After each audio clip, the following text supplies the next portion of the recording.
Umukuru w'igihugu ca Cuba Miguel Díaz-Canel Bermúdez avuga ko urugendo mugenzi we w'u Burundi ariko aragira muri ico gihugu rubaye inyuma y'ugo yagize akiri umunyamabanga mukuru w'umugambwe CNDD-FDD.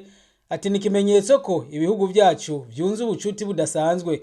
Ati urugendo rubaye mu gihe twimirije guhimbaza imyaka 50 ibihugu vyacu vyunze ubucuti.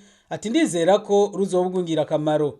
Perezida w'igihugu ca Cuba yarakeje mugenzi we w'Uburundi ko yitavye ubutumire yamurungikiye, akizera ko azotanga intererano zidasanzwe mu nama y'abakuru b'ibihugu bigize umugwi bise G77 plus la Chine, no kuvuga umugwi washizeho mu ntumbero yo guteza imbere ubutunzi bw'ivyo bihugu eka n'ibibazo vya politike. Iyo nama rero ikabizoba kuva ku igenekerezo rya 15 kushika ku rya 16 ruheshi uno mwaka w'2023.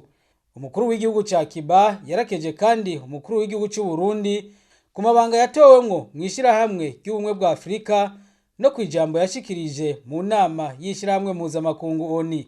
Umukuru w'igihugu c'u Burundi nawe Varisito Ndayishimiye yamenyesheje ko igihugu ca Cuba n'u Burundi bifise kahise gasa.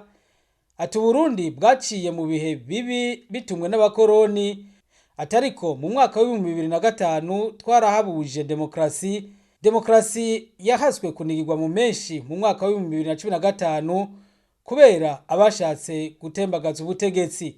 Ati uba Barundi bari ku kivi kandi baratekanye, bakaba bariko bakora ibikorwa bizobateza imbere mu butunzi no mu mibano. Ivyo vyose rero bakaba babiganiriye kuri uno wa kabiri mu mubonano umukuru w'igihugu ca Cuba yahaye mugenzi we w'u Burundi ku kirimbi we.